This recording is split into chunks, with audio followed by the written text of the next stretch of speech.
కిలోమీటర్ల వేగంతో ఈదురుగాలులు వీస్తాయని చెబుతున్నారు. మత్స్యకారులు సముద్రంలోకి చేపల వేటకు వెళ్లవద్దని హెచ్చరికలు జారీ చేశారు. హోప్ ఐలాండ్ లో ఉన్న 110 మందిని తరలించేందుకు జిల్లా యంత్రాంగం చర్యలు చేపట్టింది. ఇక మరోవైపు తుఫాన్ ప్రభావంతో ఈ నెల 30 వరకు ప్రభుత్వ అధికారులకు సెలవులు రద్దు చేశారు. తుఫాన్ ప్రభావిత మండలాల్లో కంట్రోల్ రూమ్లు కూడా ఏర్పాటు చేశారు. దీనిపై మరింత సమాచారం మా ప్రతినిధి రాజేష్ అందిస్తారు. తుఫాన్ కాకినాడ సమీపంలో తీరం దాటే అవకాశం ఉండడంతో అధికార యంత్రాంగం అంతా పూర్తిగా అప్రమత్తమైంది. ఇటువంటి నేపథ్యంలో కాకినాడ జిల్లా కలెక్టర్ సగిలి షణ్మోహన్ అధికార యంత్రాంగాన్ని పూర్తిగా అప్రమత్తం చేశారు. మరోపక్క కాకినాడ నుంచి బీచ్ రోడ్డు మార్గం ఏవైతే ఉందో, తుని వెళ్ళే మార్గం ఏదైతే ఉందో దాన్ని పూర్తిగా మూసేసిన పరిస్థితి. అంటే దీనికి ప్రధాన కారణం ఏదైతే ఈ అలల తాకిడికి ఉవ్వెత్తి అలల తాకిడి ఎగిసిపడిన అలల తాకిడికి వాహనదారులు పూర్తిగా ఇబ్బందులు పడతారు. మరోపక్క రోడ్లన్నీ పూర్తిగా ధ్వంసం అవుతాయి.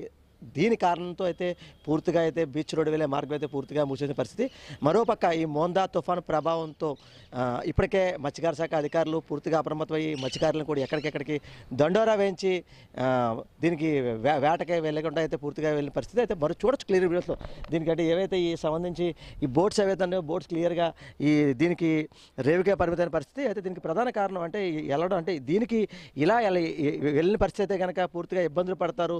దీని కారణంగా అయితే ఇప్పటికే మత్స్యకారులను అయితే పూర్తిగా నిలిపేసిన పరిస్థితి చెప్పుకోవచ్చు. అయితే ఈ మోందా తుఫాన్ ఈ వాతావరణ శాఖ హెచ్చరికలు జారీ చేసిన నేపథ్యంలో ఇప్పటికే జిల్లా కలెక్టర్ అయితే సగిలి షణ్మోహన్ ఎవరైతే హోప్ ఐలాండ్లో ఉన్న 110 మంది అక్కడ నివాసులు ఎవరైతే ఉన్నారో వారిని తరలించేందుకు జిల్లా అధికార యంత్రాంగం పోలీసు వారి సహాయంతో అక్కడికి ఇప్పటికే ఆర్డీఓ మలిబా వెళ్ళిన పరిస్థితి. అయితే మరోపక్క హోప్ ఐలాండ్ ఉన్న ప్రజలకు మెట్ట ప్రాంతాలకు రావాలని ఇప్పటికే అక్కడ అధికార యంత్రాంగం కోరుతున్న పరిస్థితి. హోప్ ఐలాండ్ ప్రజలు మాకు ఇది ఎప్పుడు అలవాటే, సాయంత్రం వరకు చూసి నిర్ణయం తీసుకుంటాము, మా సొంత బోట్ల మీద వస్తామని చెప్పి అక్కడ ప్రజలు చెప్తున్న పరిస్థితి. అయితే అధికారులు వారికి బుజ్జగించే ప్రయత్నం చేస్తున్న, నచ్చజెప్పి ప్రయత్నం చేస్తున్న, మొండికేస్తున్న హోప్ ఐలాండ్ ప్రజలు అయితే ఇప్పటికే అక్కడ స్థానిక ప్రజలను అంటే ఎటువంటి ప్రాణ నష్టం లేకుండా ఇప్పటికే జిల్లా అధికార యంత్రాంగాన్ని పూర్తిగా అంటే ఎవరైతే జిల్లా కార్యదర్శి సంబంధించి విజయానంద్ ఇచ్చిన ఆదేశాల మేరకు ఓ పక్క వారితో కూడా ఓ పక్క వీడియో కాన్ఫరెన్స్ అయిన పరిస్థితి. మరోపక్క ఇక్కడ అంటే దీనికి సంబంధించి ఈ తుఫాను సంబంధిత ముందస్తు సలహాలు అంటే అత్యవసర చర్యలపై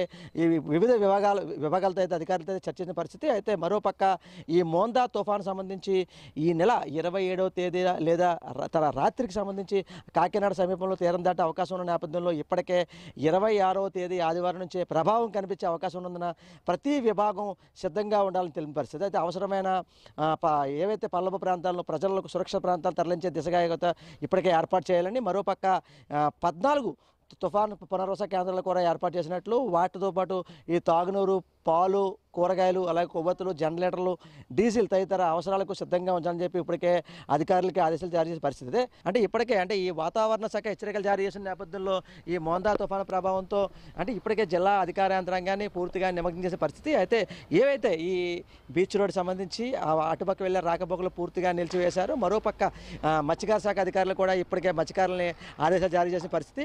అయితే అంటే దీనికి సంబంధించి ఇప్పటికే ఎవరైతే లోతట్టు ప్రాంతాల్లో ఉన్న ప్రజానికి ఎవరుతున్నారో వారిని కూడా పునరావాస కేంద్రానికి తరలించే దిశగా ఒక పక్క అధికార యంత్రాంగం పూర్తిగా నిమగ్నమైంది. మరోపక్క ఏవైతే హోప్ ఐలాండ్లో ఉన్న 110 మంది ఎవరైతే ప్రజలు ఉన్నారో వారిని కూడా ఈ పునరావాస కేంద్రాలకి ఈ లోతట్టు ప్రాంతాన్ని బయట తీసుకొచ్చే విధంగా కూడా ఇప్పుడు అధికార యంత్రాంగం చర్యలు చేపట్టినప్పటికీ వారైతే మాకు ఇప్పటికే చాలా అలవాటు ఉంది, ఇక్కడ ఎటువంటి ఇబ్బంది కలగదు, మాకు సొంత బోట్లు ఉన్నాయి, మేము రాగలమని చెప్పి వారైతే బెడ్ చేసే పరిస్థితి. అయితే ఇప్పటికే అంటే దీనికి సంబంధించి జిల్లా కలెక్టర్ ఎవరైతే ఉన్నారో సగిలి షణ్మోహన్ అయితే పోలీసు వారి సహాయంతో వారిని తీసుకొచ్చే విధంగా పూర్తి చర్యలు అయితే చేపడుతున్నారు. అయితే దీనికి ఇప్పటికే మోందా తుఫాను ప్రభావంతో ఇప్పటికే జిల్లా అధికార యంత్రాంగం పూర్తిగా అప్రమత్తమైంది. దీనికి ప్రధాన కారణం ఎటువంటి ప్రాణ నష్టం, ఎటువంటి ఆస్తి నష్టం జరగకుండా పూర్తిగా అయితే అధికార యంత్రాంగం అయితే పూర్తిగా నిమగ్నం చెప్పుకోవచ్చు. ఇది కూడా తాజా పరిస్థితి.